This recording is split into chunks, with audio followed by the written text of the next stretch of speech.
సత్యముతో ఆరాధనా ఆరాధనా. సృష్టికర్త ఆరాధనా సృష్టికర్త ఆరాధనా. సర్వలోకనాథుడ ఆరాధనా సర్వలోకనాథుడా ఆరాధనా. సర్వశక్తిమంతుడ ఆరాధనా సర్వశక్తిమంతుడా ఆరాధనా. ఆరాధనా ఆరాధనా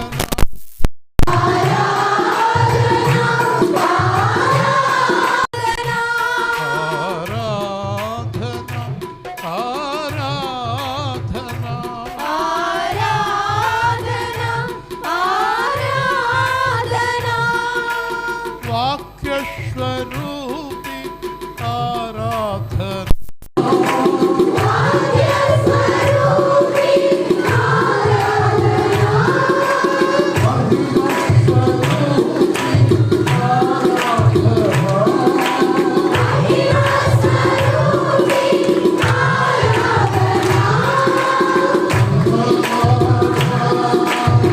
దేవాడా ఉన్నవాడా ఉండేవాడా ఎల్లప్పుడూ ఉండేవాడా ఎల్లప్పుడూ ఉండేవాడా.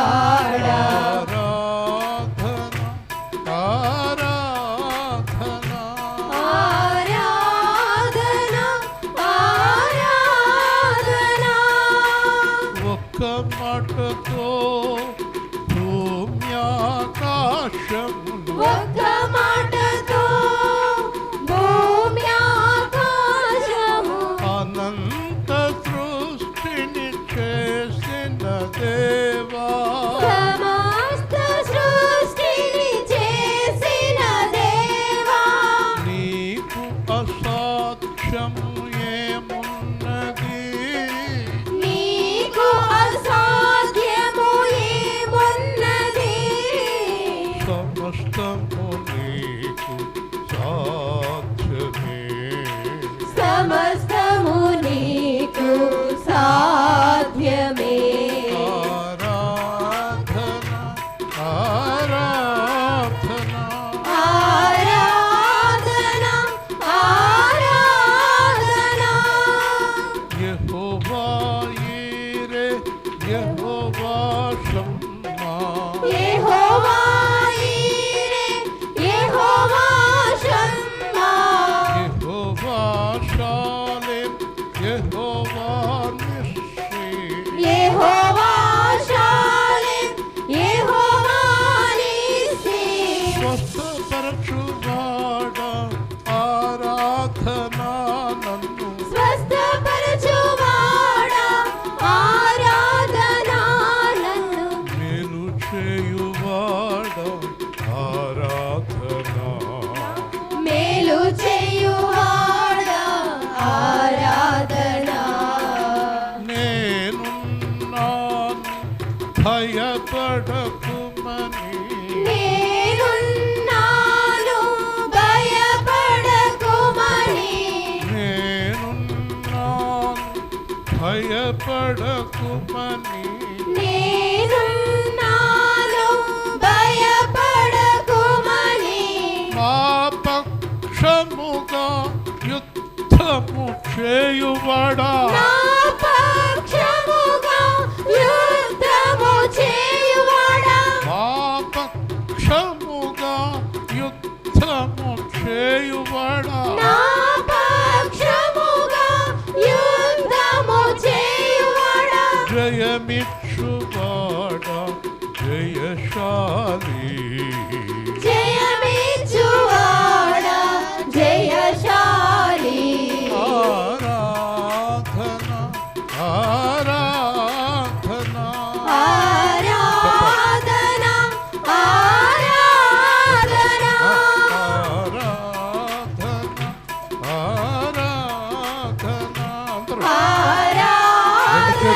చేతులు పైకి రెండు చేతులు పైకి గట్టిగా ఆరాధన ఆరాధన ఆరాధన ఆరాధన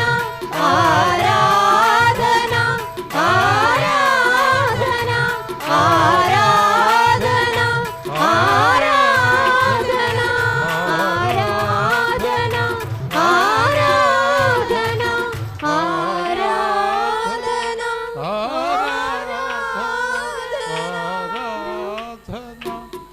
ఆరాధన మా పక్షముగా యుద్ధము చేయువాడా యుద్ధము చేయువాడా జయమిచ్చువాడా జయమిచ్చువాడా జయశాలి జయశాలి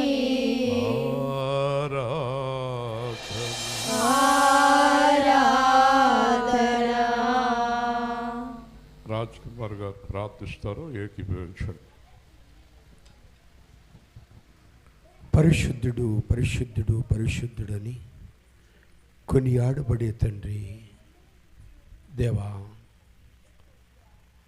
ఆరాధనకి అర్హుడా, పూజనీయుడా, మీకే స్తోత్రములు స్తోత్రములు స్తోత్రం ప్రభువా. తండ్రి గారు, ఈ సమయం మీది నాయనా, ఈ స్థలము మీది, ఇక్కడ కూడి ఉన్న వారందరూ కూడా మీ వారై ఉన్నారు కనుక మీ ఆవరణలోకి వచ్చి ఉన్నారు ప్రభువా. తండ్రి, ఒక్కసారి మీరు నాయనా ఈ స్థలమును తేరి చూడమని అడుగుచున్నాము. మీరే ఇక్కడికి వచ్చి దేవా, ఆరాధన జరిగించిన దేవుడా, పాటల్లో మా మధ్య ఉన్న దేవుడా, తండ్రి, వాక్యమునకు నాయన మీ సహాయము కోరుచున్నాం ప్రభా. నీ కుమారుడు నాయన నిలవబడినప్పుడు నీ కుమారునితో మీరు మాట్లాడండి నాయన. అలాగే ఈ ఎలుపుడు నిలబడినప్పుడు ఈ ఎలుపుడిని కూడా బలపరచండి దేవా. వచ్చిన వారిని రాలేని వారిని కూడా జ్ఞాపకం చేసుకుని ఈ ప్రదేశం అంతా కూడా మీకు అప్పచెప్తున్నాం. మీ హస్తములతో ఎత్తి పట్టుకోండి ప్రభా.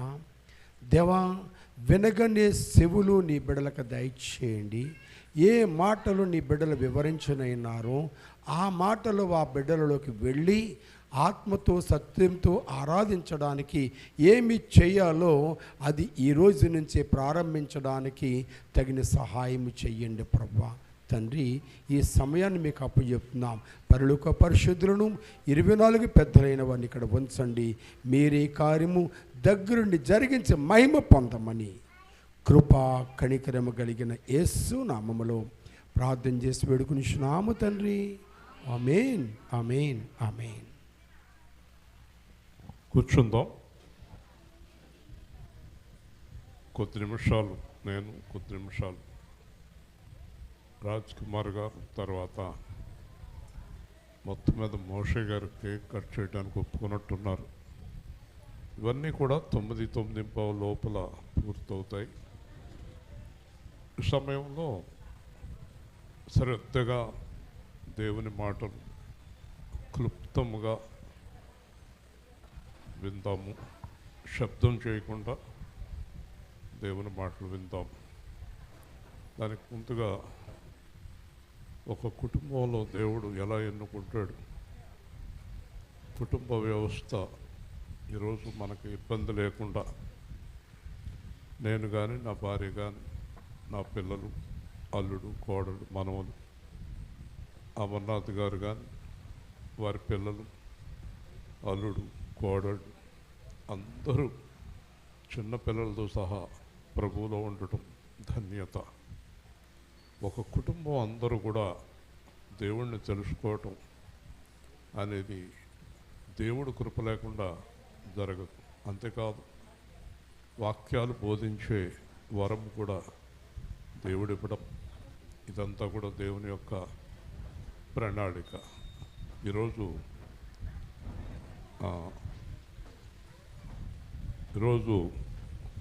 చిన్న వాక్యం అపోస్తల కార్యాలు 7వ అధ్యాయం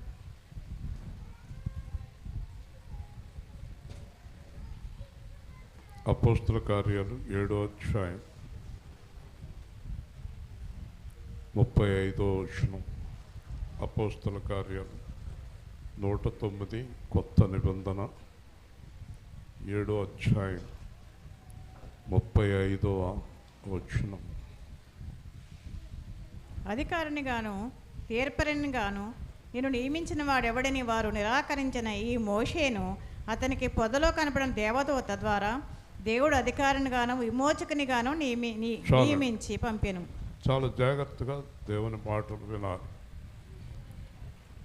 ఈ మోషే అంటే మోషే అనే వాక్యం నేను ఎక్కువ చోట్ల చెప్తూ ఉంటాను, అల్లుడనే కాదు.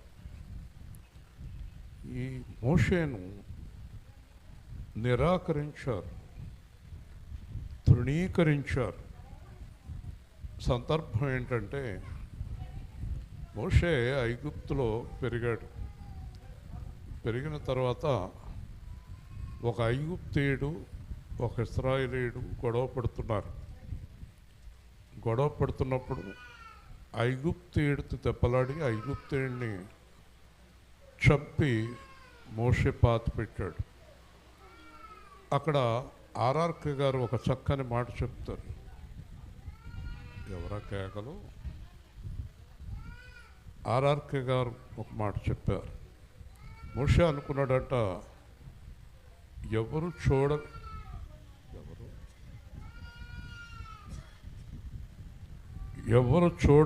అనుకున్నాడట. ఎవ్వరు చూడలేదు అనుకున్నాడట. ఈరోజు చాలామంది మమ్మల్ని ఎవరు చూడటం లేదు, మాకు రహస్య కార్యాలు ఉన్నాయి, రహస్య ఒప్పందాలు ఉన్నాయి అనుకుంటున్నారు. కానీ దైవజనుడు అంటాడు, పైనుంచి దేవుడు పెద్ద పెద్ద నేత్రాలతో చూస్తున్నాడు. హల్లెలూయా చెప్తాం. ప్రతి విషయము దేవుడికి మరుగులేదు, రహస్య కార్యము లేవు అని పౌలు చెప్పాడు. ఈ పాతి పెట్టడం దేవుడు చూశాడు. కాబట్టి మన ప్రతి కదలిక దేవుడు చూస్తాడు. అందుకే దేవుడికి యోగ్యమైన వారిగా మనం జీవించాలి. మనకిష్టంగా కాదు, దేవుడికి యోగ్యమైన వారిగా. కాబట్టి మోషే అక్కడ బయటపడింది, హత్యానేరం బయటపడింది. వెంటనే రాజు ఇతను చంపాలనుకున్నాడు. తర్వాత మరుసటి రోజున కూడా గొడవ పడుతుంటే ఇశ్రాయేలు జనాంగంతో ఎంతగా గొడవ పడుతున్నారంటే, నువ్వేమన్నా మాకు అధికారివా, నువ్వేమన్నా మాకు తీర్పరివా అని నిరాకరించారు మోషే. తర్వాత మోషే అరణ్యానికి పారిపోయాడు. అక్కడ వివాహం జరిగింది సేవకుడి కుమార్తెతో. వివాహం జరిగిన తర్వాత ఇక్కడ కొంత ప్రణాళిక చెప్తాను మీకు. మోషే ఐగుప్తు నుంచి వెళ్ళినప్పుడు అతని వయస్సు 40 సంవత్సరాలు. మావగారి దగ్గర ఉన్న వయస్సు ఇంకొక 40 సంవత్సరాలు. 80 సంవత్సరాల వయస్సులో మళ్ళీ ఐగుప్తుకు వచ్చి తర్వాత ఐగుప్తు నుంచి ఇశ్రాయేలు జనాంగాన్ని విడిపించి 40 సంవత్సరాలు అరణ్యములో ఉన్నాడు. కాబట్టి ఇప్పుడు చెప్పండి, మోషే బ్రతికిన సంవత్సరాలు మొత్తం ఎన్ని? 100, గట్టిగా చెప్పండి, 120 సంవత్సరాలు. చాలామందికి తెలుసో తెలీదో, మన ఆయుష్కాలం 120 సంవత్సరాలు. మానవుని యొక్క ఆయుష్కాలం. ఇప్పుడు వాక్యాలు చూపించడానికి టైం లేదు. అంతకుముందు మన ఆయుష్కాలం 1000 సంవత్సరాలు, 1000 ఏళ్ళు మానవుడు ఆయుష్. వీళ్ళ అక్రమాలు చాలా ఎక్కువైపోయిన తర్వాత దేవుడు 120 దినములకు తగ్గించాడు. ప్రజెంటు ఆయుష్కాలం 120 సంవత్సరాలు. చాలామంది 107, 112, 117 కూడా ఉన్నారు ప్రపంచంలో చాలా చోట్ల. మన ఆయుష్కాలం 120 సంవత్సరాలు. ఎప్పుడు మర్చిపోకండి, మోషే బ్రతికిన దినములు 120 సంవత్సరాలు. 120 బైఫర్కెట్ చేశాడు దేవుడు. 40 ఏళ్ళు ఐగుప్తు, 40 ఏళ్ళు అరణ్యము, 40 ఏళ్ళు మళ్ళీ ఇశ్రాయేలు జనాంగముతో ప్రయాణం. ఎందుకు చెప్తున్నానంటే నీ జీవితంలో నా జీవితంలో కూడా దేవుడు సమయాలు ఏర్పాటు చేస్తాడు. కాలములు సమయములు ఆయన చేతిలో ఉన్నాయి. అలాగే నేను రక్షింపబడిన సంవత్సరం 40వ సంవత్సరం. కరెక్ట్గా 40వ సంవత్సరంలో నన్ను పిలిచాడు దేవుడు. ప్రతి దానికి ఒక ప్రణాళిక. ఈరోజు మోషే జన్మదిన సందర్భంగా ఈ కార్యక్రమాన్ని ఏర్పాటు చేశాడు. ఎన్నోసార్లు సువార్త పెట్టుకుందాం అనుకున్నారు. బహుశా అమర్నాథ్ గారు కూడా చాలాసార్లు షాప్ ఓపెనింగ్ పెడదామని అనుకుని ఉండొచ్చు. కానీ ఈరోజు దేవుడు నిర్ణయించాడు. హల్లెలూయా. కాబట్టి మనం దేవుని నిర్ణయానికి తలవగ్గా, దేవుని నిర్ణయానికి తల వంచాలి. కాలములు సమయములు దేవుడి చేతిలో ఉన్నాయి. ఇంకొక మాట కూడా చెప్తున్నాను మీకు, జాగ్రత్తగా వినండి. అబ్రహామును దేవుడు 75వ ఏట పిలిచాడు.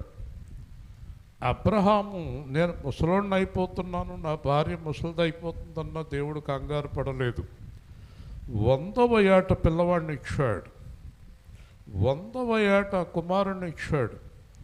అబ్రహాము దేవుణ్ణి అడిగాడు, నాకు 100 ఏళ్ళు వచ్చినాయి, మా ఆవిడకి 90 ఏళ్ళు, మేము ఇంకెంతకాలం బతుకుతాం, ఈ పిల్లోడితో ఆడుకుంటామా, ఈ పిల్లోడిని చూస్తామా అంటే దేవుడు నవ్వాడు.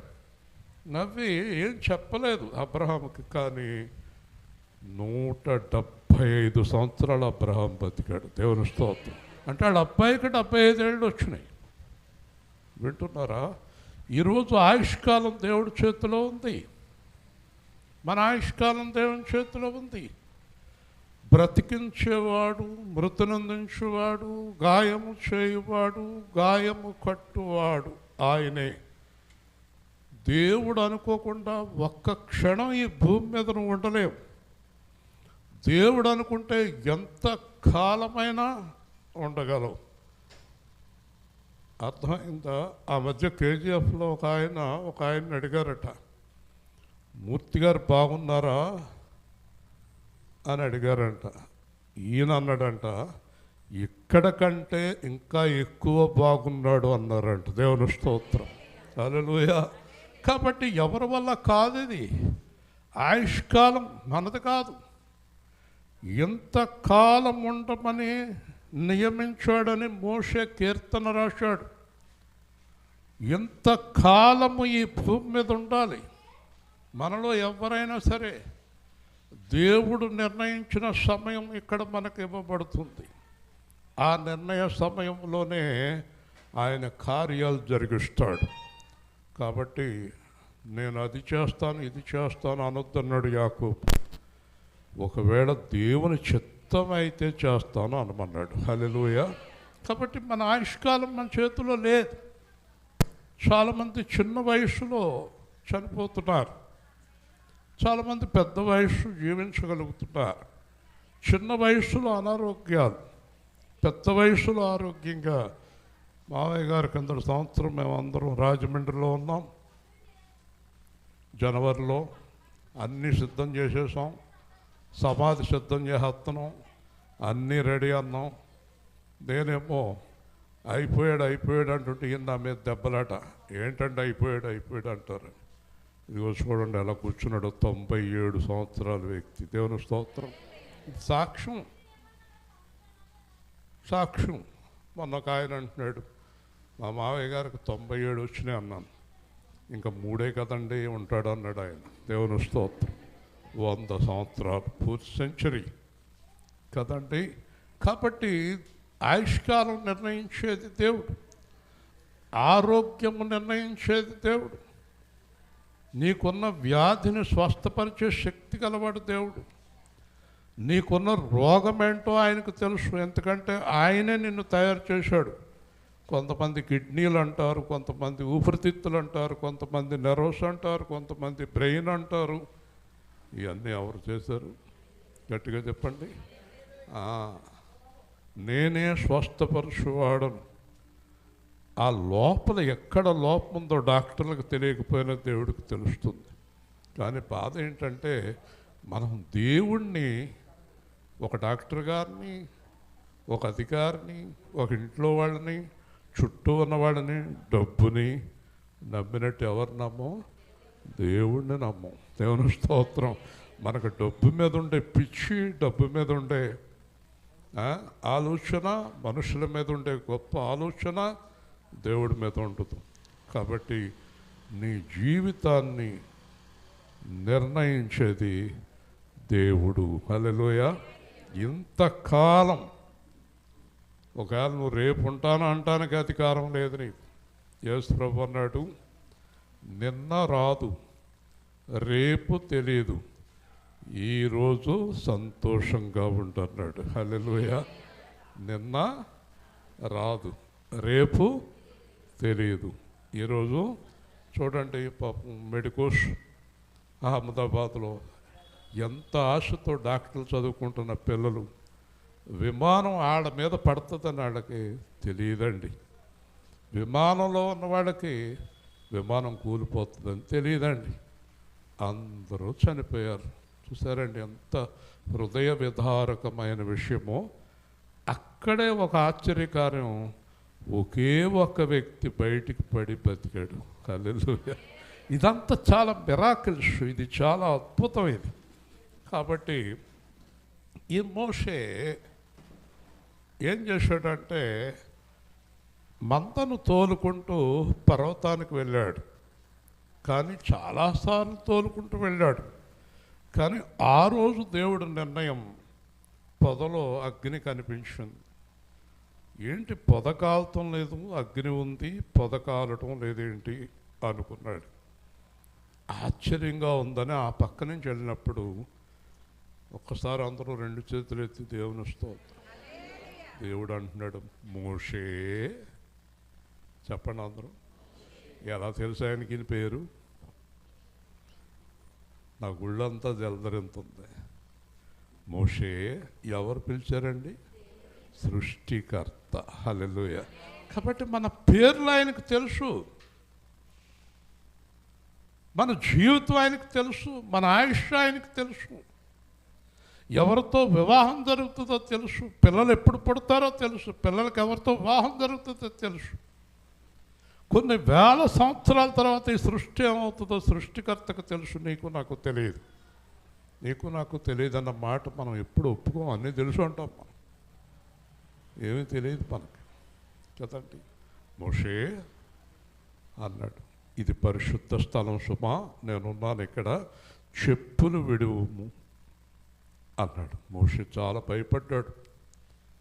కాగా నిన్ను ఫరో చక్రవర్తి దగ్గరికి పంపుతున్నాను, అక్కడ నా జనం ఉన్నారు, వాళ్ళను విడిపించి తీసుకురావాలి అన్నాడు. మోషే అన్నాడు, నేనా ఫరో చక్రవర్తి దగ్గరికా? నేను ఎలా వెళతాను? ఇంకో మాట అన్నాడు, నేను నోటి మాంద్యము గలవాడిని, అంటే నత్తివాడిని, నాకు కొద్దిగా మాట తడపడతా ఉంటుంది అన్నాడు. అప్పుడు దేవుడు అన్నాడు, మానవుడికి నోరిచ్చింది మగవానిగా చెవిటివానిగా చేసింది నేనే అన్నాడు. హల్లెలూయా. అంచేత అహరోను నీకు నోరుగా ఉంటాడు అన్నాడు. నేను చాలా క్లుప్తంగా ముందుకెళ్ళిపోతున్నాను, టైం అయిపోతుంది కనుక.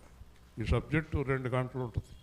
కాబట్టి మోషే అన్నాడు, నేను అక్కడ ఒక మనిషిని చంపేసి వచ్చాను, నన్ను చంపేస్తారు, నేను వెళ్ళను, నాకు భయము అన్నాడు. మోషేకి ఎన్నేళ్ళు ఈ మాటలు మాట్లాడేటప్పుడు? 80 ఏళ్ళు. నాకు భయము, నేను వెళ్ళనంటే మరొక్కసారి దేవుడికి స్తోత్రం. దేవుడు అన్నాడు, నిన్ను ఎవరెవరు చంపాలనుకుంటున్నారో వాళ్ళందరినీ నేను ఎప్పుడూ చంపేశాను అన్నాడు గట్టిగా. హల్లెలూయా. నేను చంపాలనుకున్న వాళ్ళందరూ చంపేసి నేను అక్కడ పంపుతున్నా. ఒక స్థలానికి మనల్ని దేవుడు పంపించాలనుకున్నప్పుడు ముందు అక్కడ ఆటంకాలు క్లియర్ చేసేస్తాడు. అవన్నీ ఏముండవు. నేను చెప్పదలుచుకున్నది ఒకటే, పరిపూర్ణంగా దేవుడి మీద ఆధారపడాలి, లేకపోతే ఇవన్నీ ఏం జరగవండి. వెళ్ళవయా నువ్వు అన్నాడు. కాబట్టి మోషే బయలుదేరి వచ్చాడు. ఇక్కడ అపోస్తల కార్యాల్లో స్టీఫెన్ చెప్తున్నాడు ఈ చరిత్ర. మోషేను నిరాకరించారు, కానీ దేవుడు నియమించాడు. చెప్పండి, మోషేను నిరాకరించారు కానీ చెప్పాలి. కాబట్టి దేవుడు నియమించిన అధికారమును ఎదిరించే శక్తి మానవుడికి లేదు. దేవుని స్తోత్రం. ఉదాహరణకి మన ముఖ్యమంత్రి గారు చంద్రబాబు నాయుడు గారు, మన ప్రధానమంత్రి గారు మోడీ గారు కదండి, అలాగే మన కలెక్టర్ గారు, వీళ్ళందరూ కూడా ఉన్నారు కదా. ఈ అధికారాలన్నీ కూడా ప్రజాస్వామ్యం దగ్గర ఎన్నుకోబడి అధికారులు అయ్యారు. వారు అధికారులు అయ్యారు. నాకు లెక్కలేదు, అతను లెక్కలేదు, ఇతను లెక్కలేదు. నేను ఒకటే చెప్తున్నాను, బైబిల్ ప్రకారం ప్రతి అధికారిని మనం గౌరవించాలి. హల్లెలూయా. నోటుకొచ్చినట్టు వాక్కూడదు. పైగా ఆడు ఈడనే సింగులర్ పదాలు వాడతారు కొంతమంది మూర్ఖులు, అజ్ఞానులు, చపలచిత్తులు. ప్రతి అధికారిని గౌరవించాలి. ఉదాహరణకి ఈ అపార్ట్మెంట్లో ఒక 40-50 కుటుంబాలు ఉండొచ్చు. వీళ్ళందరూ కలిపి ఒక సభ్యులను ఎన్నుకుంటారు. దాంట్లో మళ్ళీ ప్రెసిడెంట్, సెక్రటరీ అని పెడతారు. ఈ అపార్ట్మెంట్లో ఉన్న వారందరూ కూడా వారిని గౌరవించాలి. దేవుని స్తోత్రం. ప్రతి విషయంలోని మనం అందరినీ గౌరవించాలి. ఆడెంత ఈడెంత పనికి మాలిన మాటలు మాట్లాడిన వాళ్ళందరూ తేలిగిపోతున్నారు. చూడండి, అనవసరమైన అపశబ్దాలు రాకూడదు.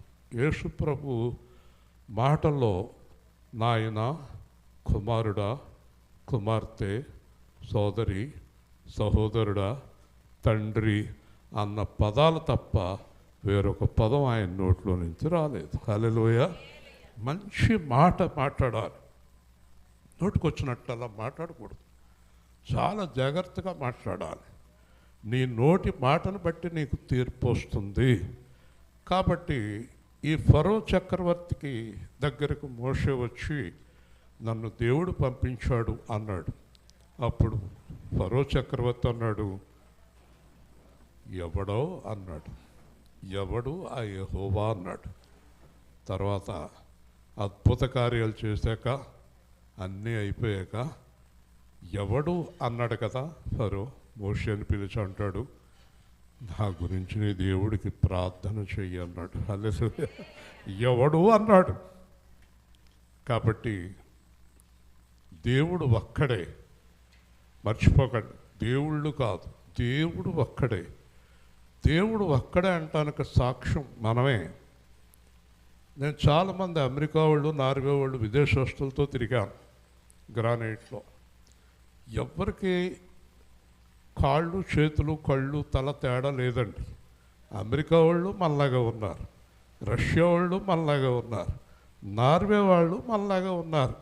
ప్రపంచ దేశాలన్నింటిలోని మనిషికి 2 కళ్ళు, 1 ముక్కు, నోరు, 2 చేతులు, 2 కాళ్ళే. ఎక్కడైనా చూసారా మీరు 3 కాళ్ళు కానీ, 4 చేతులు కానీ, 3 కళ్ళు కానీ చూసారా? మాట్లాడాలి. చూడలేదు కదా. కాబట్టి బైబిల్ చెప్తుంది, ఒక్కని నుండే సమస్త సృష్టి జరిగింది. హల్లెలూయా చెప్పండి. దేవుడు ఒక్కడే. ఆయన పోలికలో మానవుడిని చేశాడు. దేవుడట ఒక్కడే. ఆయన పేరేంటని అడిగాడు మోషే. నీ పేరేంటి? ఉన్నవాడు అన్నాడు, ఉండేవాడు అన్నాడు, ఎల్లప్పుడూ ఉండేవాడు అన్నాడు. ఇదేం పేరు? దేవుడికి ఏదో పేరు ఉండాలి కదా. ఏ పేరు లేదు నాకు. ఉన్నవాడను అంటే ఇంగ్లీష్లో ఐఎమ్ లివింగ్ గాడ్. ఎవరు స్తోత్రం. నేను ఉన్నవాడను అంటే లేనివాళ్ళు ఉన్నారా? ఉన్నారు. లేని వాళ్ళు చాలామంది ఉన్నారు కదా. ఒక ఆయన ఏదో పని మీద కలెక్టర్ ఆఫీస్కి వెళ్ళాడు. వెళ్ళిన తర్వాత అక్కడ ఒక ఆఫీస్ సూపరింటెండెంట్ కూర్చున్నాడు. ఈయనకి తెలియక ఆయనే కలెక్టర్ గారు అనుకుని శాల్యూట్ చేసేసి అన్నీ చెప్పేస్తున్నాడు. చెప్పేస్తుంటే అంతా అయిపోయిన తర్వాత అతను కూడా కలెక్టర్ కింద మాట్లాడేస్తున్నాడు. ఈ లోపల కలెక్టర్ గారు వచ్చారన్నారు. గబగబా అందరూ లేచి నుంచున్నారు. ఇతను అంటున్నాడు, అదేంటి నువ్వు కలెక్టర్ కాదా? కాదు. మరి ఇందాక నుంచి మాట్లాడు, నువ్వు ఏదో చెప్తున్నావు అని అంటున్నాను. ఊరుకోవా బాబు, అనవసరంగా నా టైం వేస్ట్ చేసావు. చూసారా? ఇలాగ చాలామంది మేమే మేమే మేమే మేమే అని చెప్పుకుంటారు. చెప్పుకొని అసలు ఆయన వచ్చేదాకా ఈ నాటకాలు అలా కొనసాగుతూ ఉంటాయి. దేవుని స్తోత్రం. చెప్పుకునేవాళ్ళు చెప్పుకుంటూనే ఉంటా. కాబట్టి నేను ఉన్నవాడను, ఉండేవాడను, ఎల్లప్పుడూ ఉండేవాడను, ఎప్పుడూ ఉన్నవాడను, ఎప్పుడూ ఉండేవాడను. కాబట్టి నేను నిన్ను అధికారిగా నియమించాను, నీకెవరు అడ్డురారు. ఇదే పర్వతం మీద వాళ్ళని తీసుకొచ్చి నన్ను ఆరాధిస్తావు అన్నాడు. హల్లెలూయా. చూసారండి, జరిగే విషయాలన్నీ దేవుడికి తెలుసు. ఇప్పుడు చెప్తున్నాను, ఒక అధికారం, ఒక తీర్పు, ఒక సేవకుడు, ఒక విశ్వాసి, ఒక జీవితం, అన్ని నిర్ణయాలు దేవుడియేనండి. అంచేత దేవుడు నియమించిన అధికారాన్ని మనం వ్యతిరేకించకూడదండి, తృణీకరించకూడదండి. అదా అన్న ఆ పదాలు వాడకూడదండి. చాలా ప్రమాదం అండి. వింటున్నారా? చాలా ప్రమాదం. నా జీవితంలో, నా సర్వీస్లో ఎక్కడికి వెళ్ళినా నాకు సహాయాలు ఎవరి ద్వారా జరిగినాయి అంటే మీరు ఆశ్చర్యపోతారు, చాలా ఆశ్చర్యపోతారు. పెద్ద పెద్ద ఆఫీసుల్లో అటెండర్లు నాకు పనిచేసి పెట్టారు. కోర్టులో బెంచ్ క్లర్క్ జడ్జి గారితో మాట్లాడి నాకు పనిచేసి పెట్టాడు. ఆఫీసులో చిన్న చిన్న ఉద్యోగస్తులు మాకు పెద్ద పెద్ద కార్యాలు చేశారు. హల్లెలూయా. ఆ చిన్నవాడు కదా అని తృణీకరించకూడదు. ఏ అధికారమైన దేవుడి వలన ఏర్పడుతుంది. వినయంగా, విధేయతగా ఉండాలి. చిన్నవాడు కదా అని తృణీకరించకూడదు. ప్రతి అధికారం దేవుడి నుంచే వస్తుంది. కాబట్టి మోషే వెళ్ళి వాళ్ళందరినీ విడిపించి 430 సంవత్సరాల తర్వాత వాళ్ళని విడిపించి తీసుకొచ్చి కనాను దేశ పొలిమేరల వరకు వాళ్ళని తీసుకెళ్ళాడు. కాబట్టి నేను చెప్పదలుచుకున్నది ఒకటే, దేవుడి నిర్ణయం అద్భుతం. దేవుడు ఒక్క సాక్ష్యం ఇచ్చాడు, మోషే నా ఇల్లంతటిలోని నమ్మకమైనవాడు. హల్లెలూయా.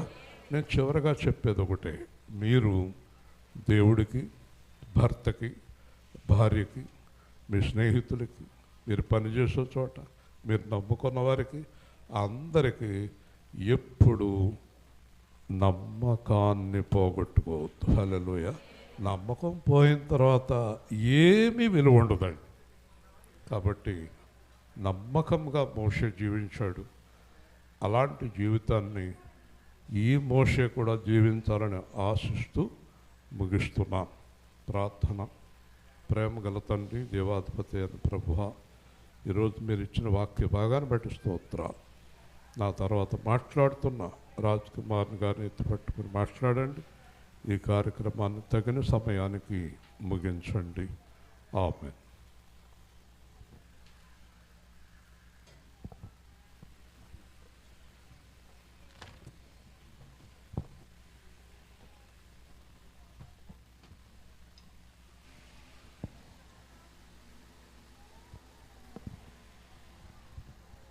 దేవునికి స్తోత్రం అండి. మరి ఇజ్రాయేల్ గారు వాక్యం ఎలా ఉంది? అల్లుడు గారి గురించి ఉంది కదా. దేవునికి స్తోత్రం.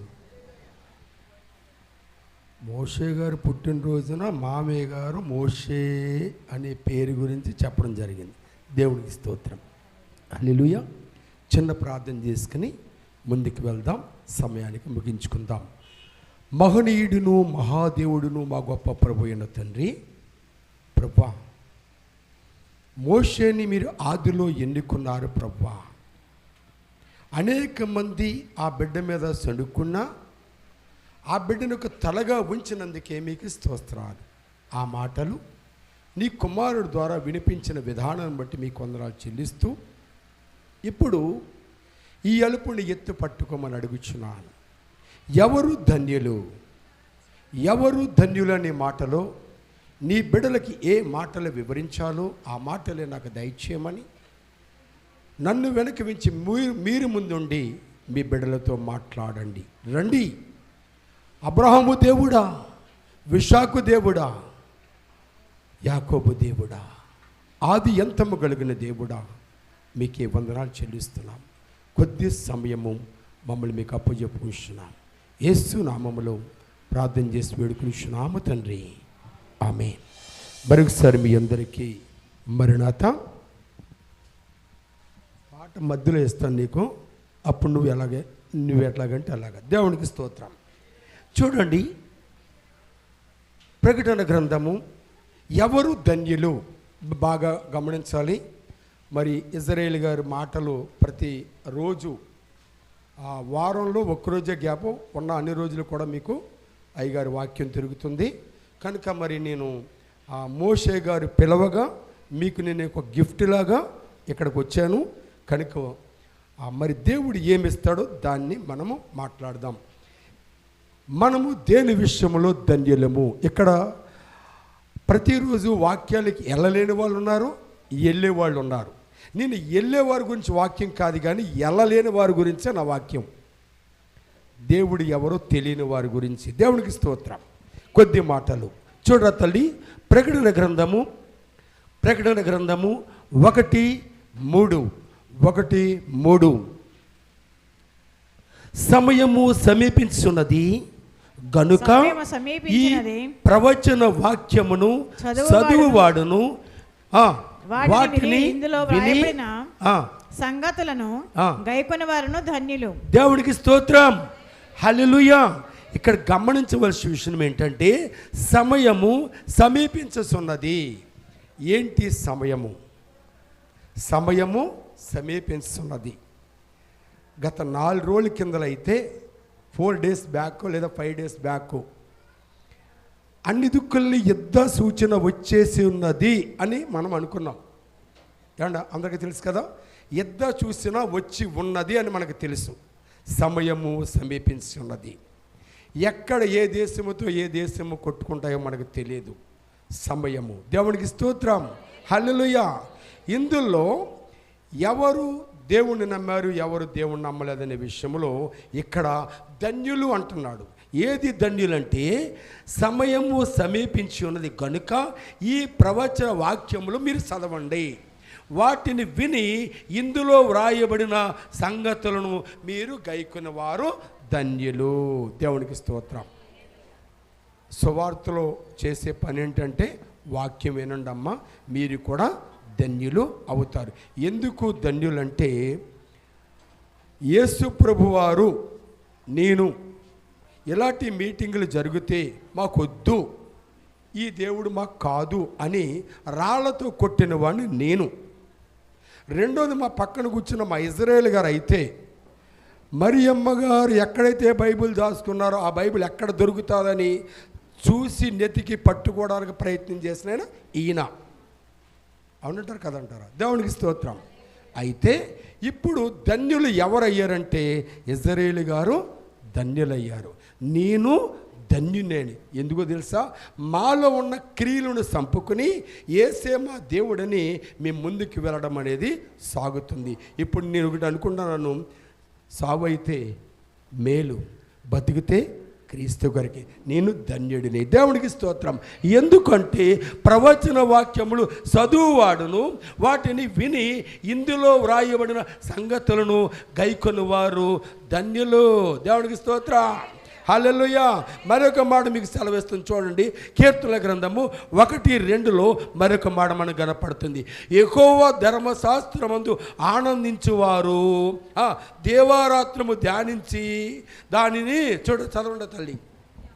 దానిని ధ్యానించేవాడు యెహోవా ధర్మశాస్త్రమునందు ఆనందించుచు దేవారాత్రము దాన్ని ధ్యానించేవాడు ధన్యుడు. దేవునికి స్తోత్రం. ఇప్పుడు చదువుకుండే పిల్లలందరూ కూడా రాత్రి పగలు పుస్తకాలు బాగా ఎక్కువ తిరిగేస్తారు కదమ్మా. పుస్తకాలు దగ్గర 10 కేజీల పుస్తకాలు ఉన్నాయి. అంటే వాటిని ఎప్పుడు వాళ్ళు చదువుతూ ఉంటారు తీసి. కానీ దీన్ని చదవడానికి ఎవరికి అవకాశం కుదరదు. అందుకనే దేవుడు ఏమన్నాడు, దీన్ని చదవండి, సంపూర్ణమైన జ్ఞానం మీకు వస్తుంది. దేన్ని చదవాలా? పామరులు ఉన్నవాడిగా చేశాడు. మోషే 40 మందిని తోలుకెళ్ళడానికి ఎక్కడొచ్చింది జ్ఞానం? ఆ జ్ఞానము దేవుడి దగ్గర వచ్చింది. దేవునికి స్తోత్రం. దేవుడే నేను ఎన్నుకున్నాను అన్నాడు అక్కడ. అంటే జ్ఞానము సంపూర్ణముగా దేవుడిచ్చాడు. ఇక్కడ ఆయన ఏమంటాడండి, యెహోవా ధర్మశాస్త్రమందు ఆనందించుచు దేవారాత్రము దాన్ని ధ్యానించువాడు ధన్యుడు. దేవునికి స్తోత్రం. ప్రియుడు నా సహోదరులారా, ఒక్కసారైనా బైబిల్ తిరగేయడానికి ప్రయత్నం చెయ్యండి. ఎవరైతే బైబిల్ తిరగేయడానికి ప్రయత్నం చేస్తారో వారు ధన్యులు. హల్లెలూయా. ధన్యము, ఎంతో ధన్యము, యేసయ్యను కలిగిన జీవితమే ధన్యము. ధన్యము, ఎంతో ధన్యము, యేసయ్యను కలిగిన జీవితమే ధన్యము. ఇక మందు పరమం 100 రెట్లు ఫలము, ఇక మందు పరమందు 100 రెట్లు ఫలము. వారే ధన్యులు, వారే ఎంతో ధన్యులు, వారే ధన్యులు, వారే ఎంతో ధన్యులు. ధన్యము, ఎంతో ధన్యము, యేసయ్యను కలిగిన జీవితమే ధన్యము. ఎవరి అతిక్రమములు పరిహరించబడును, ఎవరు పాపములు మన్నించబడును, ఎవరి పరిహరించబడును, ఎవరి పాపములు మన్నించబడును. వారి ధన్యులు, వారెంతో ధన్యులు, వారి ధన్యులు, వారెంతో ధన్యులు. ధన్యము, ఎంతో ధన్యము, యేసయ్యను కలిగిన జీవితమే ధన్యము. దేవునికి స్తోత్రం. హల్లెలూయా. ఎందుకంటే ఈ కార్యక్రమం సమయంలో ముగించాలి. హల్లెలూయా. చూడండి, మరలా చెప్తుంది, ధర్మశాస్త్రము ఆనందించచ్చు దేవారాత్రము దాన్ని ధ్యానించేవాడు ధన్యుడు. మనం చాలా పుస్తకాలు చదువుతాం, కానీ పిల్లలకు కూడా వీలైనంత మట్టికి బైబిల్ చదివించడానికి మీరు ట్రై చేయండి, మరి వారికి ఇవ్వండి, వారి దండ్యులు అవుతారు. మరొక మాట చూద్దాం. 32 దావీదు కీర్తన, 32 దావీదు కీర్తనలో మరొక మాట మనకి సెలవెత్తుంది. చూడ తల్లి, 32:1-2లో తన అతిక్రమణను పరిహారమునందినవాడు తన పాపమునకు ప్రాయశ్చిత్తమునందినవాడు ధన్యుడు. అమ్మ చూడండి, తన అతిక్రమములకు పరిహారం పొందినవాడు, తన పాపములకు ప్రాయశ్చిత్తం పొందినవాడు ధన్యుడు. హల్లెలూయా.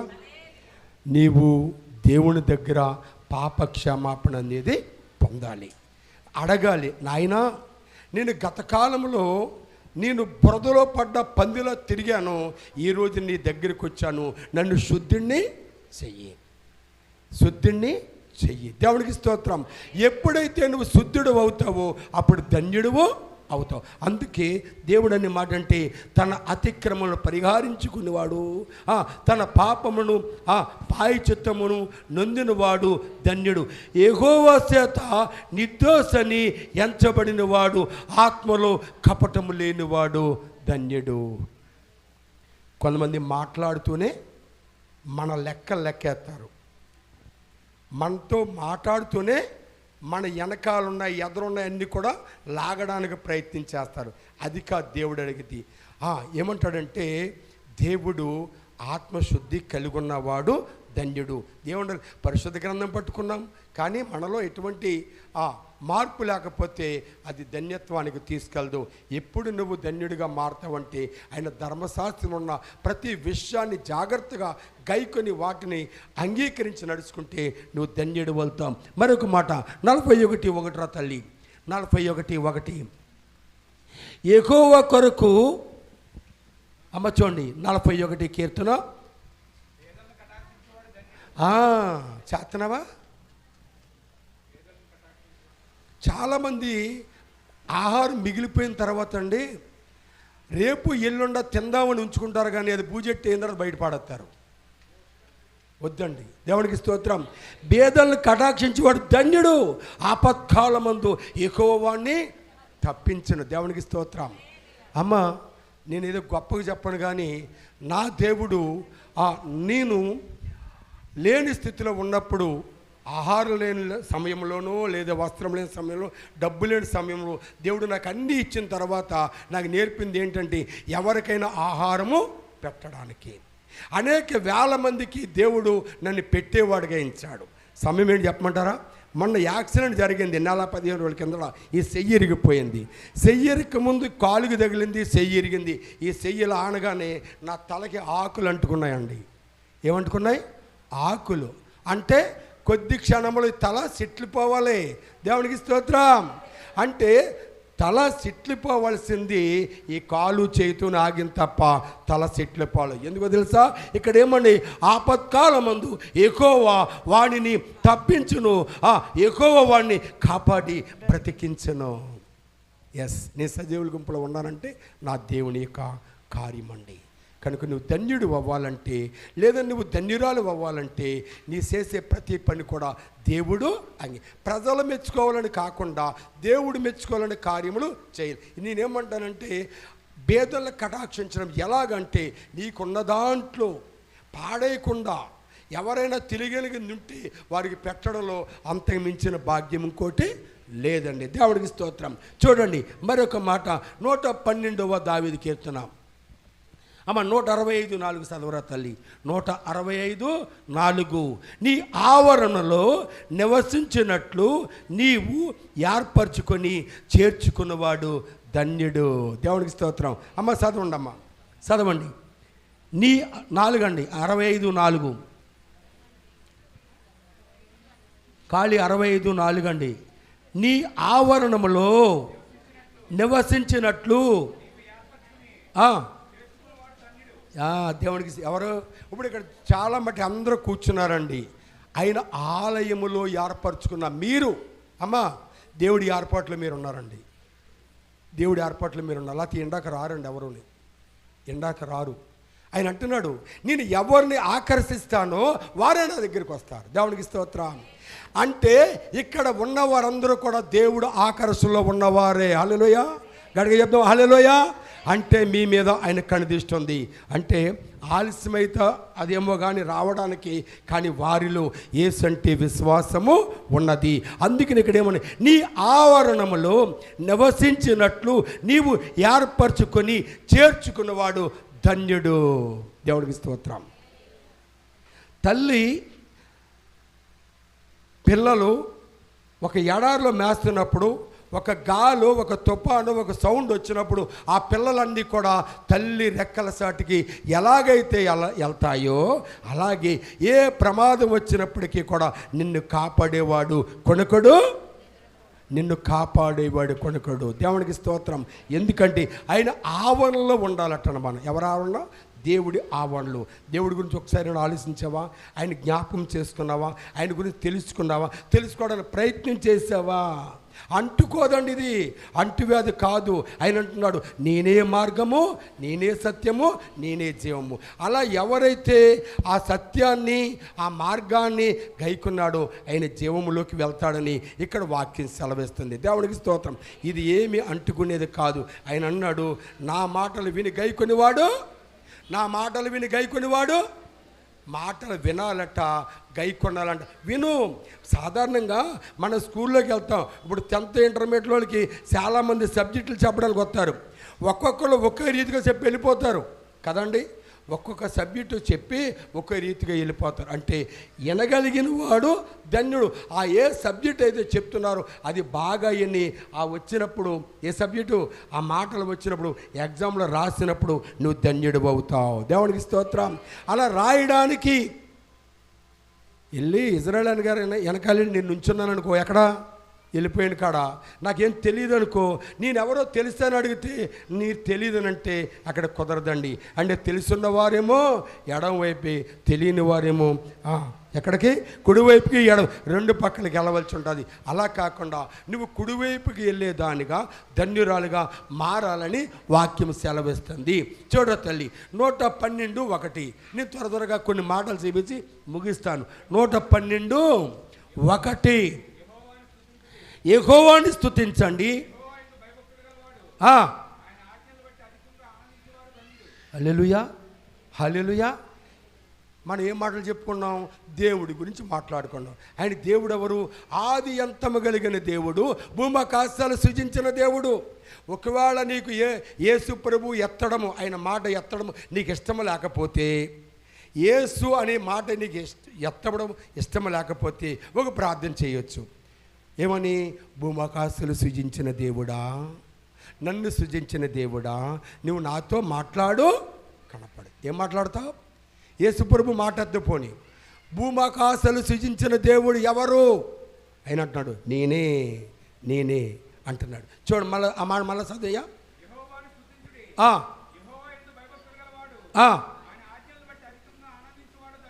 ఆయన ఆజ్ఞలు బట్టి ఎవరైతే అనుసరిస్తారో పాటిస్తారో వారు ధన్యులు. దేవునికి స్తోత్రం. హల్లెలూయా. నువ్వు ధన్యుడిగా ఉండాలంటే ఈ ప్రతి మాట నీకు అవసరం. హల్లెలూయా. చూడ తల్లి మరొక మాట చేసుకు ముందుకెళ్దాం. యెషయా గ్రంథము 32:20 ఏమన్నాడు తెలుసా? సమస్త జనముల యొద్దను విత్తనములు చల్లుచు, ఎద్దులను గాడిదలను తిరిగినిచ్చు మీరు ధన్యులు. సాధారణంగా మనము ఇప్పుడు వ్యవసాయం చేస్తున్నప్పుడమ్మా, ఇప్పుడైతే ట్రాక్టర్లన్నీ వచ్చినాయి, కానీ ఇంతవరకు ఆస్తిపాస్తులు ఏంటో తెలుసండి? ఆవులు, గేదెలు, గొర్రెలు, మేకలు, ఇవి ఆస్తిపాస్తులట. వాటితోనే మన వ్యవసాయం పండించేవారు. ఇప్పుడున్న ఈ ఎదురు కూర్చున్న పిల్లలకి ఎవరికి తెలియదండి అయ్యి. ఎందుకంటే ఇప్పుడు అంతా ఎరువులు పంటే కదా, అప్పుడు ఆ ఎరువు వేసి పంట పండించారు. అలాంటివి ఉన్నవారు అనగా పాడి పంటలు ఉన్నవారు ధన్యులని ఇక్కడ వాక్యం సెలవిస్తుంది. దేవునికి స్తోత్రం. మీకు పాడి పంటలు బాగా ఇంట్లో ఉండాలటండి. బాగా సమృద్ధిగా పాలు కావాలంటే పాడి కావాలి. నువ్వు పంట పండించాలంటే పాడి కావాలి. ఎందుకంటే ఆ పొలములు ఇవి తిరగాలట, అప్పుడే ఎక్కువ పంట పండుతుంది. అదే వాక్యం జలవిస్తుంది. ఏమనంటే సమస్త జలముల యొద్దను విత్తనములు చల్లుచు, ఎద్దులను గాడిదలను తిరగనిచ్చు మీరు ధన్యులు. ఏ విత్తనమైతే వేయడానికి నువ్వు సిద్ధపడతావో ఈ యొక్క వర్షాకాల సమయంలో, అప్పుడు దున్నాలంట. దాన్ని దున్నాలంటే అక్కడ ఎడ్లు దుక్కు దున్నాలి. అలా దుక్కిచ్చిన ప్రతి కాడ అక్కడ ధాన్యం ఉంటుంది, మంచి పంట ఉంటుంది, నువ్వు తినడానికి ఆహారం దొరుకుతుంది, నువ్వు ధన్యుడు అవుతావు. దేవుడికి స్తోత్రం. హల్లెలూయా, హల్లెలూయా. చూడ తల్లి మరొక వచనం చూస్తుంది. మత్తయి సువార్త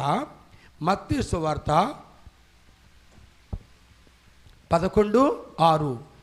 వెలివేసి నిందించి మీ మీద చెడ్డ దానిని చదువుమది 11:5-6 కాదండి, 11వ అధ్యాయము మత్తయి సువార్త 5:6.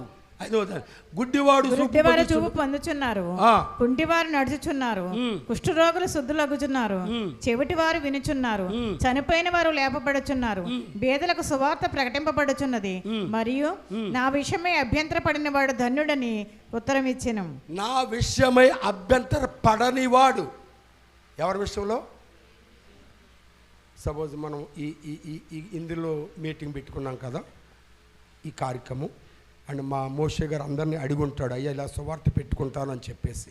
కనుక వాళ్ళందరూ కూడా ఓకే చెప్పారు. అందుకనే సువార్త కూడికి ఇక్కడ జరిగింది. ఎందుకంటే ఈ టయానికి అందరూ డిస్టర్బ్ ఉండకూడదనమాట.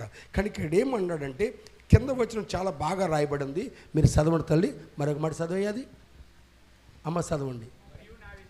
చూడండి, మరియు నా విషయమై అభ్యంతర పడనివాడు ధన్యుడు. ఇప్పుడు సపోజ్ యేసు ప్రభు గురించి తెలియలేని వాళ్ళు ఎప్పుడు ముగించేస్తారా అని అనుకున్నారనుకోండి, ధన్యులవుతారా? కాదు. ఇంకా 2 మాటలు ఎలా వివరిస్తారు అనుకున్నప్పుడు వారు అభ్యంతర పడని వారు, అభ్యంతర పడేవారు కాదండి, అభ్యంతర పడని వాడు ధన్యుడని ఇక్కడ వాక్యం సెలవిస్తుంది. దేవునికి స్తోత్రం. అలా చూడండి, లోక 6:22 చదవమ్మా. మనుష్య కుమారుని నిమిత్తము మనుషులు మిమ్మలను దేశించి వెలివేసి నిందించి మీ పేరు చెడ్డదని కొట్టివేయినప్పుడు మీరు ధన్యులు. దేవునికి స్తోత్రం. నువ్వు యేసు ప్రభువు నమ్ముకుంటే విడాకులు ఇస్తాను, నువ్వు యేసు ప్రభు దగ్గరికి నా ఇంటికి రావద్దు అన్న కొన్ని ఇళ్లలో జరుగుతుండొచ్చు. కానీ ఇక్కడ ఏమన్నాడు తెలుసా? యేసు ప్రభువు నమ్మావని నీకేదైనా ఇబ్బంది కలిగిందా, ఎవరైనా శ్రమ పెట్టారా, ఎవరైనా దూషించారా, అయితే నువ్వు ధన్యుడువు. దేవునికి స్తోత్రం. నువ్వు తిట్టించుకోవడానికి ప్రయత్నం చేయి. హల్లెలూయా. అమ్మా మీ భర్తలతో మీరు తిట్టించుకోవడానికి ప్రయత్నం చేశారనుకో, మీరు ధన్యులు అన్నారు. ఎందుకంటే చాలామంది తిట్టేవారుగా ఉన్నారు కదా. కనుక ఎవరైనా ఒకవేళ అలా తిడితే మీరు ధన్యులు. భరించండి. ఎందుకు? యేసు ప్రభువు నువ్వు ఉన్నావు కనుక నువ్వు భరించు, నువ్వు ధన్యురాలు అవుతావు. దేవుడికి స్తోత్రం. కొన్ని ఇళ్లలో ఆ ఎదురు బదురు దెబ్బలాట జరిగిందనుకోండి, ఏమవుతుంది? అక్కడ గొడవ వస్తుంది. ఎవరో ఒకరు తగ్గారనుకోండి, గొడవ ఆగిపోదు. ఇప్పుడు తగ్గించినోడు గొప్పవాడా, మాట్లాడేవాడు గొప్పవాడా? తగ్గింపబడ్డాడు గొప్పవాడా, మాట్లాడేవాడు గొప్పవాడు? మరియమ్మ గారు దేవుడు. ఇప్పుడు నువ్వు ధన్యురాలు, నువ్వు తగ్గించుకున్నావు కాబట్టి నువ్వు ధన్యురాలు.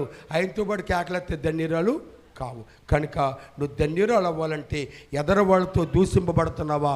ఓకే, మంచిది అంటున్నాడు ఆయన. మీరు ఏ ఇబ్బందులు పడినా, మిమ్మల్ని రోడ్డు మీద సువార్తకి వెళ్ళినప్పుడు, అది ఎక్కడికి వెళ్ళినప్పుడు యేసు ప్రభు నమ్మావని నిన్ను నిందించినప్పటికీ కూడా ఆ నింద ఆ దేవుని దగ్గరికి వెళ్తుంది. మీరు మాత్రం నిందింపబడరు. దేవునికి స్తోత్రం. హల్లెలూయా. మరొక మాట చూసి ముగిందాము. ఎందుకంటే ఇజ్రాయేల్ గారు ఇంకొక నిమిషం ఉంది నాకు. దేవునికి స్తోత్రం. హల్లెలూయా. అలా చూడు తల్లి, ఆఖరి మాట చెప్దాం. ప్రకటన గ్రంథము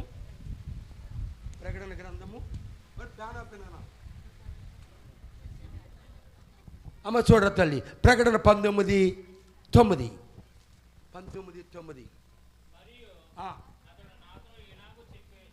అమ్మ 19:9 చెప్పండి.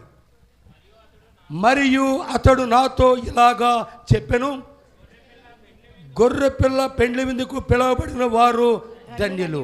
ఎవరు గొర్రెపిల్ల విందుకు వెళ్ళేవారు అంటే ఆత్మతో సత్యముతో దేవుణ్ణి ఎవరు ఆరాధిస్తారో వారు ధన్యులు.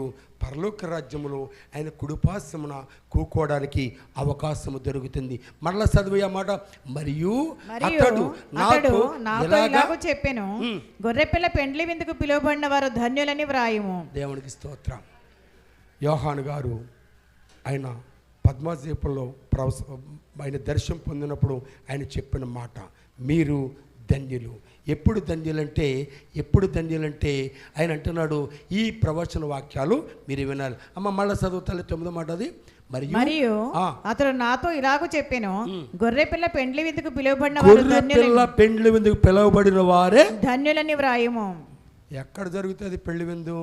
అయినా రేపో మాపో ఎల్లుండో అవతలేరుండో 20 సంవత్సరాలు 15 సంవత్సరాలు ఎప్పుడోకప్పుడు దేవుడు రాకడ వచ్చిన తర్వాత, ఆయన మధ్యాకాశంలో దిగి వచ్చిన తర్వాత నిన్ను ఆకాశంలోకి లేపుకెళ్ళి ఆయన ఎక్కడ పరలోకమందు నిన్ను ఉంచినప్పుడు నీవు ధన్యురాలువు అవుతావు. ఎందుకంటే యేసు ప్రభు నమ్మడంలో గొప్ప విశ్వాసం ఏంటంటే, ఈ లోకం మాలిన్యమునను అంటకుండా పరలోక రాజ్యం చేరాలనే ఒక మాట తప్ప వేరే ఉద్దేశం ఏమీ లేదు. ఇక్కడ ఆస్తిపాస్తులు అందరికీ ఉంటాయండి, కానీ ఇకలోక భోగ భాగ్యముల కంటే ఏ భాగ్యము? పరలోక భోగ భాగ్యము గొప్పదని ఇక్కడ వాక్యం సెలవిస్తుంది. సాధారణంగా ఆస్తిపాస్తులు ఎన్నైనా ఉండొచ్చు, కానీ మనం ఎలాగెళ్తామో తెలుసా? బతుకుంటేనేమో మనిషి, చచ్చిపోతేనేమో శవం. 2 మాటలు ఒక్క దెబ్బతో తీసి పాడేస్తున్నారు అంతే కదమ్మా. పైకి ఏమని తెలుసా? ఆలస్యమైపోయింది, ఎప్పుడు తీసుకెళ్తారో అని అడుగుతున్నారు. కనుక ఈ జీవితంలో మనం ఉన్నాము కనుక ఉన్నంతట్లో నువ్వు యేసు ప్రభుని అంగీకరించు, నువ్వు ధన్యురాలు అవ్వమని ఇక్కడ వాక్యం సెలవిస్తుంది. కనుక ఈ కొద్ది మాటలు దేవుడు దీవించునుగాక. మీ అందరికీ ఈ మాటలు విన్నందుకు సమయం ఇచ్చిన మీ అయ్యగారైన ఇజ్రాయేల్ గారికి మరి నిండి వందన మరణాతలు చెల్లిస్తున్నామండి. అంటే నేను బైబిల్ మిషన్ కాబట్టి నేను మరణాత చెల్లిస్తాను. మా కోత ఏ కోత? మరణాత నీ కోత. దేవుడికి స్తోత్రం. హల్లెలూయా, హల్లెలూయా. మరి మోషే గారి గురించి ఇందాక చెప్పారు కదా, ఎవరి మోషేయే మాట్లాడాలా, మోషేయే ఈ కార్యాలు చేయాలా అని ఎవరు అడిగారు? మిరియాం. అడిగినప్పుడు ఏమైంది? దేవుడికి కోపం వచ్చింది. మోషేయే నాకు సమస్తము చేయాలి. మోషేని ఎన్నుకున్నాడు. ఆయనకి ఏం తెలియదు మోషేకి. అయితే ఆ మోషేని ఎన్నుకున్నాడు. ఏమయ్యాడు? మోషే ధన్యుడయ్యాడా? దేవుడికి స్తోత్రం. కనుక మరి ఈ దినము మోషే గారి గురించి చెప్పిన 2 మాటలు ఇజ్రాయేల్ గారిని బట్టి మీకు వందనాలు. కనుక ధన్యుడు అవ్వాడంటే దేవుడు ఎన్నుకున్నాడు కాబట్టి ధన్యుడేవాడు. చెప్పాలంటే మమ్మల్ని అందరినీ కూడా మిమ్మల్ని అందరినీ దేవుడు ఎన్నుకున్నాడు. అలా ఎన్నుకుని దేవుళ్ళకి ముందుకు తీసుకెళ్లాలని మనవి చేస్తూ ఈ యొక్క సమయాన్ని ఇచ్చిన అయ్యగారికి వందనాలు చెల్లిస్తున్న సంఘాలందరికీ కూడా వందనాలు. వందన మన్నాత. చక్కగా సమయానికి ముగించారు. ఇప్పుడు కేక్ కటింగ్ ఉంటుంది, తొందరగా తీసుకురండి. లోపల చిన్న ప్రార్థన, శ్రేణు మోషే స్నేహితుడు వచ్చి చిన్న ప్రార్థన చేస్తారు. కేక్ తీసుకురండి. అంత కార్యక్రమం ఇప్పటికే భోజనం ఆలస్యమైంది పాపం మీకు. వాళ్ళకి మనం ఎప్పుడైనా తింటాం.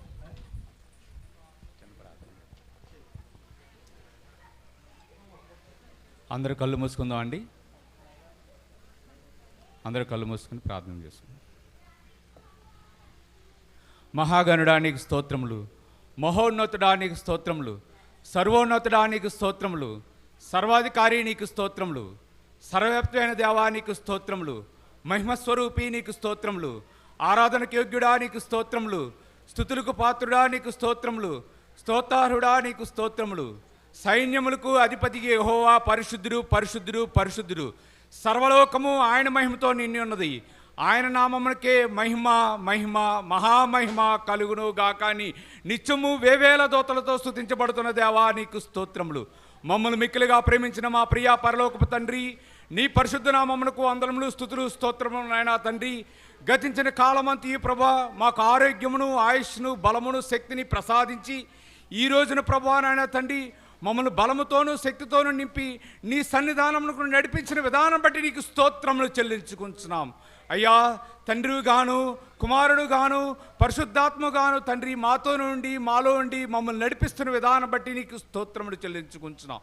ఇంతవరకు జరిగినటువంటి ఆరాధన క్రమం అంతా ప్రభా నీకు మహిమకరంగాను, ఏర్పాటు చేసుకున్నటువంటి కుటుంబానికి జయకరంగాను జరిగించుకున్న విధానం బట్టి నీకు స్తోత్రములు చెల్లించుకుంటున్నాం. అయ్యా నీకే వందనములు, స్తుతులు, స్తోత్రములు నాయనా తండ్రి. ఇంతవరకు ప్రభా నీ యొక్క దాసులు మాట్లాడిన మాటలు ప్రభా నాయనా తండ్రి హృదయాలను ఎంతో అత్తుకున్నాయి దేవా నీకు స్తోత్రములు. నీ యొక్క పరిశుద్ధ గ్రంథములో నుంచి ప్రభా మీరే వారితో ఉండి ప్రభా మాట్లాడిన విధానం బట్టి నీకు స్తోత్రములు చెల్లించుకుంటున్నాం. అవును ప్రభా, మోషే ఆనాటి కాలంలో ప్రభా నా ఇల్లంతటిలో నమ్మకమైన వాడు సెలవిచ్చిన దేవా నీకు స్తోత్రములు చెల్లించుకుంటున్నాం. మేము నమ్మకమైన జీవితాలు జీవిస్తూ ప్రభా నీ సన్నిధానంలో మా యేసే మా రక్షణకర్త దేవుడు అని సెలవిచ్చినట్టుగా ప్రభా మేమందరం ప్రభా నీ యందు నమ్మికించి ప్రభా నీవే మా ఆశ్రయదుర్గమని నమ్ముకొనిచ్చు ప్రభా నాయన తండ్రి. మా కుటుంబాలన్నీ నీ మీద ఆధారపడి ఉన్నాయే దేవా నీకు స్తోత్రములు చెల్లించుకుంటున్నాం నాయన తండ్రి. అవును ప్రభా, నీ రక్షణ భాగ్యము పొంది నీ సన్నిధానంలో మోకరిల్లి ప్రార్థన చేస్తున్నటువంటి ప్రతి ఒక్క కుటుంబము ధన్యతగా కలిగి ఉన్నది దేవా నీకు స్తోత్రములు చెల్లించుకుంటున్నాం. అయ్యా తద్వారా సమస్త ఘనత, కీర్తి, మహిమ, ప్రభావం నీకే చెల్లును గాక దేవా నీకు స్తోత్రములు. అయ్యా మేము ఎంత ధన్యులమో ప్రభా నాయన తండ్రి, నీవు మాకు ధన్యత కలిగి చేసిన దేవా నీకు స్తోత్రములు. అయ్యా సదాకాలము దేవుడుగా ఉంటానని సెలవిచ్చిన దేవా నీకు స్తోత్రములు చెల్లించుకుంటున్నాం. అయ్యా రక్షణ లేని వారికి రక్షణ దయచేయండి దేవా నీకు స్తోత్రములు.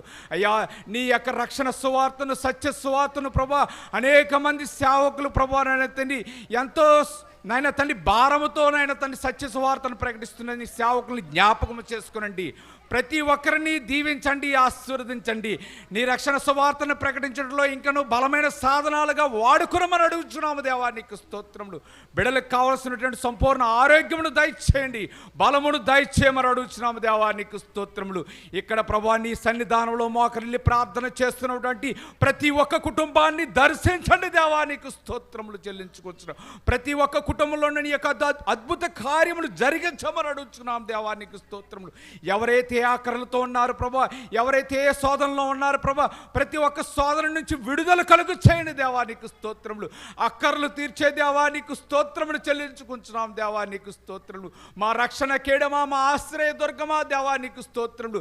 అవును ప్రభా, నీ యొక్క పరిశుద్ధ గ్రంథంలో అంటున్నారు మనుషులను నమ్ముకుని కంటే యెహోవాను ఆశ్రయించిన మేలని సెలవిచ్చిన దేవా నీకు స్తోత్రములు. నిన్నే నిన్నే ఆశ్రయించి నీవే మా రక్షణకర్తవని, నీవే మా నమ్మదగిన దేవుడని మోకరిల్లి ప్రార్థన చేస్తున్నటువంటి ప్రతి ఒక్క కుటుంబాన్ని మీరు జ్ఞాపకం చేసుకునండి దేవా. నీకు స్తోత్రములు. ప్రతి ఒక్క కుటుంబాన్ని దీవించండి, ఆశీర్వదించండి, నీ కృపలో వర్ధిల్లింప చేయమని అడుగుతున్నాము దేవా. నీకు స్తోత్రములు. ఈ యొక్క నాయన తండ్రి ప్రార్థనా కూడికను ఏర్పాటు చేసుకున్నటువంటి కుటుంబాన్ని ప్రభా మరింతగా దీవించండి, వారికి ఇచ్చిన బిడ్డలను దీవించండి, ఆశీర్వదించండి, నీ కృపలో వర్ధిల్లింప చేయమని అడుగుతున్నాము దేవా. నీకు స్తోత్రములు చెల్లించుకుంటున్నాం. ఇంకను జరగనైన కార్యక్రమం అంతట్లో కూడా ప్రభా మీరే తోడుగా నడిపించండి దేవా. నీకు స్తోత్రములు. అవును ప్రభా, ఏ ఒక్కరూ నశించిపోవడం నాకు ఇష్టము కాదు, ప్రతి ఒక్కరూ రక్షించబడాలి, ప్రతి ఒక్కరూ రక్షణ మార్గంలో సాగాలని మీరు సెలవిచ్చిన రీతిగా ప్రభా నీ దాసులు ప్రభా ప్రతి ఒక్కరూ ప్రభా నీ సత్య సువార్తను ప్రకటిస్తున్నారు ప్రభా. ప్రతి ఒక్కరూ రక్షణ పొందాలి, ప్రతి ఒక్కరూ రక్షించబడాలి దేవా. నీకు స్తోత్రములు చెల్లించుకుంటున్నాం నాయన తండ్రి. ఇంకను జరగనైన కార్యక్రమం అంతట్లో కూడా మీరే తోడుగా నడిపించమని, మాకిచ్చిన సమస్తమును దీవించి ఆశీర్వదించి సమస్త ఘనత కీర్తి మహిమా ప్రభావం మీరే పొందమని నీ ప్రియకుమారుడును మా రక్షకుడు యేసుక్రీస్తు ప్రభువు నామంలో మిక్కిలి వినయంతో బతిమాలు వేడుకొనుచున్నాము తండ్రి. మోషే కుటుంబ సభ్యులందరూ తొందరగా రావాలి. ఏమ్మా భాగ్యజ్యోతి గారు మిమ్మల్ని సెపరేట్గా పిలవాలండి. రండి అనండి అందరూ. వాళ్ళ అమ్మగారు లేకపోతే ఎలాగా?